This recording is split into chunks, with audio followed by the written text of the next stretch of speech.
RDT di YouTube. Kalian bisa cek di Wisnu RDT. Pertama sih gue mau perkenalan dulu ya, karena mungkin ini video pertama gue. Gue pengennya sih channel ini untuk kalian bisa lihat review-review barang-barang gadget-gadget atau teknologi-teknologi gitu yang mungkin bisa bermanfaat untuk kalian semua. Dan untuk video pertama ini ya karena memang masih baru, jadi kalau masih belibet atau apa ya maafkanlah. Dan untuk video pertama ini gue mau mereview satu Bluetooth keyboard namanya. Ini keluaran dari Flyshark, kalau kalian bisa lihat di sini Flyshark keyboard. Nah, Flyshark keyboard ini udah ada campaign di Kickstarter sampai 2 kali kalau nggak salah. Dan mereka sukses besar.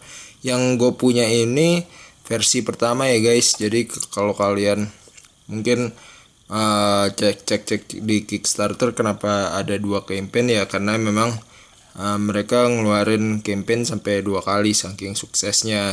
Dan untuk yang gue punya ini kebetulan untuk yang versi pertama. Kalau dilihat dari boxnya sih simple ya guys, cuman ada ya gambar keyboardnya lah. Terus di sini ada tulisan Kickstarter seperti biasa. Kalau kalian beli barang dari Kickstarter mungkin selalu ada Kickstarter edition ini. Dan lihat dari si bawah, to redefine the wireless keyboard. Dan sebelah sini fits most mobile, nggak tahu kalian bisa baca apa enggak, fits most mobile and other pad personal computer device. Untuk bagian belakang sebentar,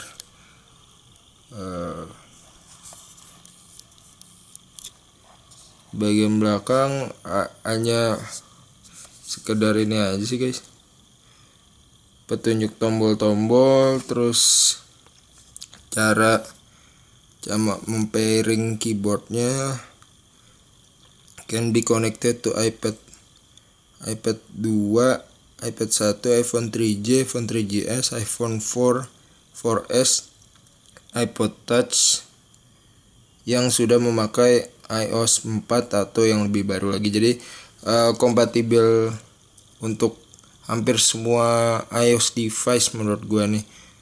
Terus di sini ada bagian deskripsi untuk special key. Jadi di keyboard ini ada banyak shortcut guys, karena mengingat ukurannya yang lumayan kecil. Kalau kalian bisa lihat dari gambarnya aja di sini,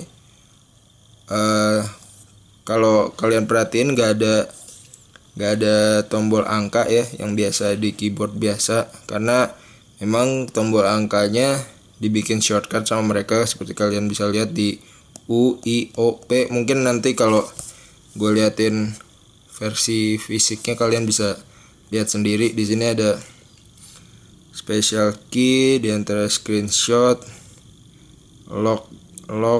Jadi maksudnya kalau shortcut ini adalah kalau kalian pakai iPad nggak perlu mencet repot-repot ke screen nih guys. Jadi kalian tinggal pencet shortcutnya aja.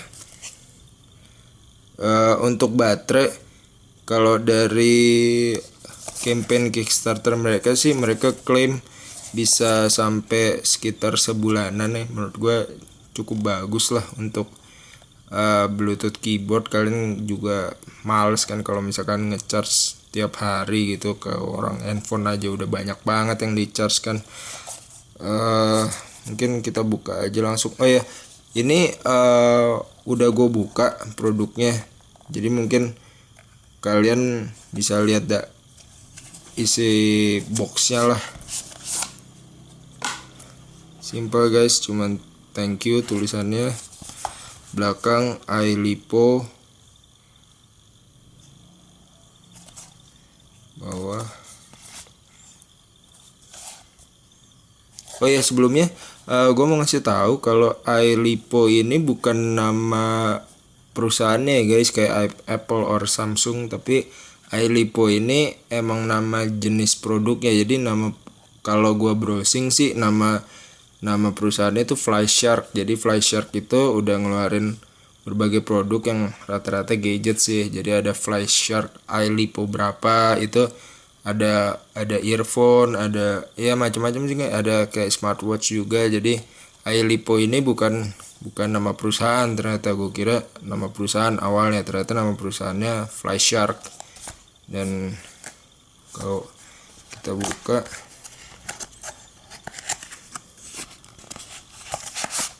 standar aja sih guys. Ini untuk device-nya di sebelah sini. Untuk ada line masuk, ada ini untuk chargeran. Terus ini buku manualnya, status light, charging, special key, ya seperti biasa lah.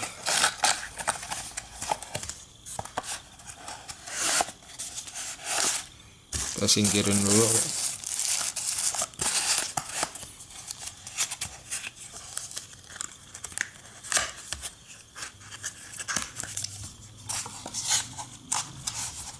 Gue sih pengennya untuk channel gue ini, gue nggak mau pakai editan segala. Jadi apa yang kalian lihat termasuk salah ngomong, salah ya macam-macam lah, produk yang nggak berfungsi.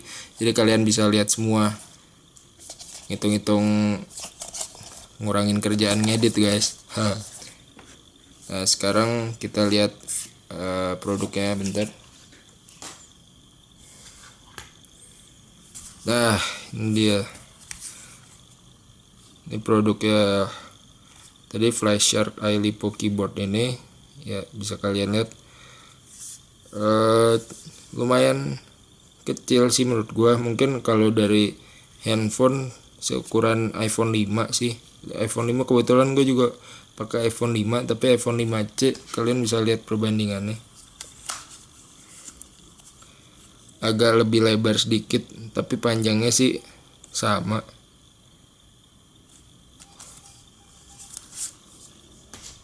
Kita lihat bagian sebelah sini.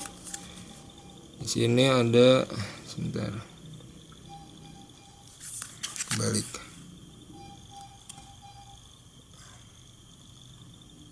Sebelah sini ada tombol on, off. Ini untuk tombol charge. Ini ada lampu indikator baterai. Ini untuk pairing ke device. Untuk pertama kali kalian harus mencet ini. Tapi kalau misalkan device-nya sudah pernah connect ke keyboard ini nggak perlu dipencet. Hanya kalau misalkan kalian udah pernah connect ke iPad kalian, tapi terus kalian mau connect ke iPhone, kalian harus pencet ini dulu.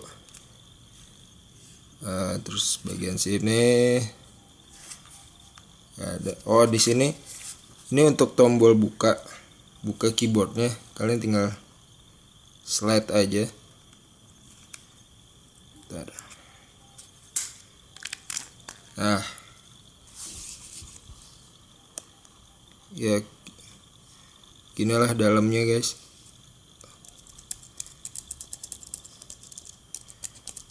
Kalau gue udah pernah pakai nih selama beberapa hari.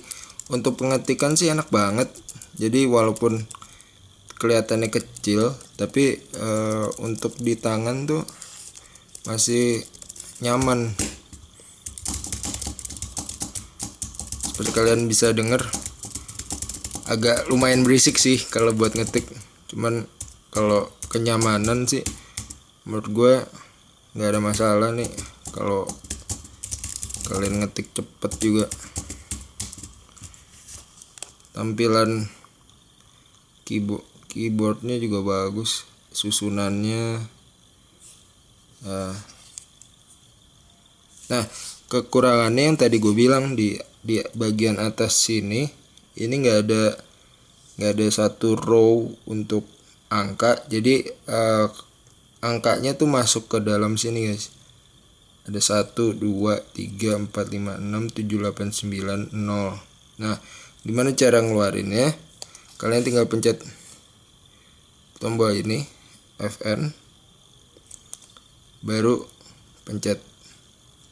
Nah, mungkin nanti gua akan demoin gimana ini ya cara mencetnya. Kalau nah, kekurangannya kalau dilihat dari sini, ini terlihat kurang rata guys. Jadi kadang kalau misalkan kalian ngetik di tempat yang nggak rata, ini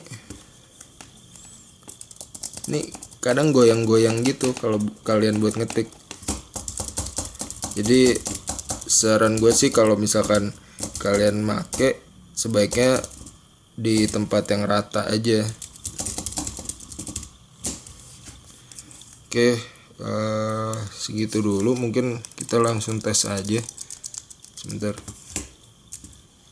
Kalian gimana sih kalau untuk dipakai ngetik ini? Gue udah setup di iPad gue, di programnya pakai Notes aja kali ya. Kalian bisa lihat. Oke, gue akan coba ketik salah satu karena mungkin kalian agak susah ngelihatnya. Nanti gue kasih lihat, ya kalian bisa denger lah ya bunyinya kayak apa, agak cukup berisik juga. Ini gue akan coba ketik mereknya aja kali ya, Flyshark keyboard. Ini adalah tes saja. Oke, sekarang kita coba tes random aja.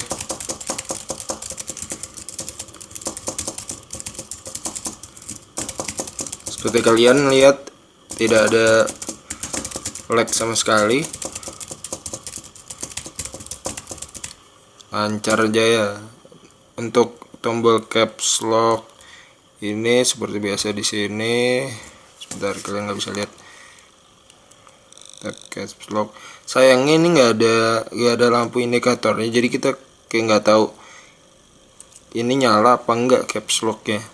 Mungkin di sebelah sini enggak juga sih. Ya kalian kira-kira aja lah guys ya. Ini nyala masih. Terus kita matiin aja. Gue kasih lihat sedikit hasilnya. Gak ada lag sama sekali. Ini dari hasil ketikan random gue. Ya, copot.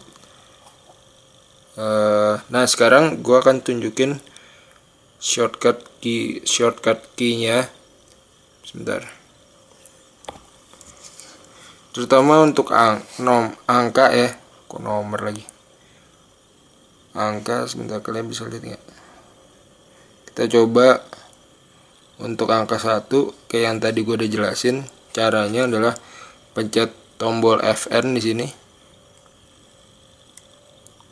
Kalau kalian sambil ditahan, pencet M. Nah, ini akan keluar 1. Bentar gue liatin.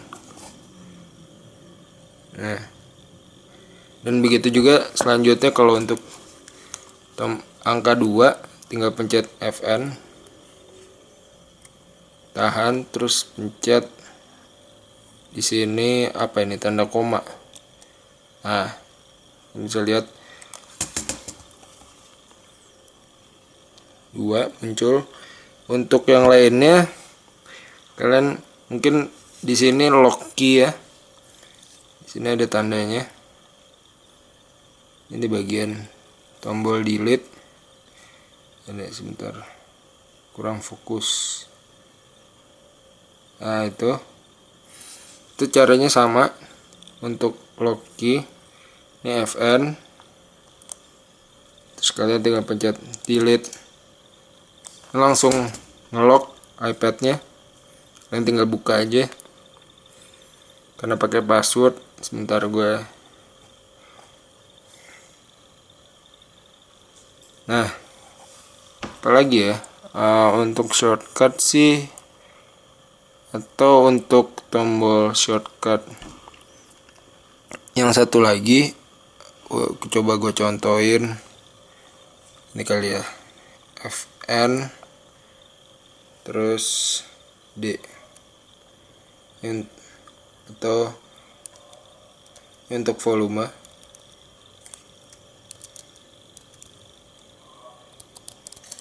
Nah ini untuk screen capture, jadi tinggal pencet Fn, pencet ini ya, kalian bisa capture. Ini tombol untuk ke atas ke bawah.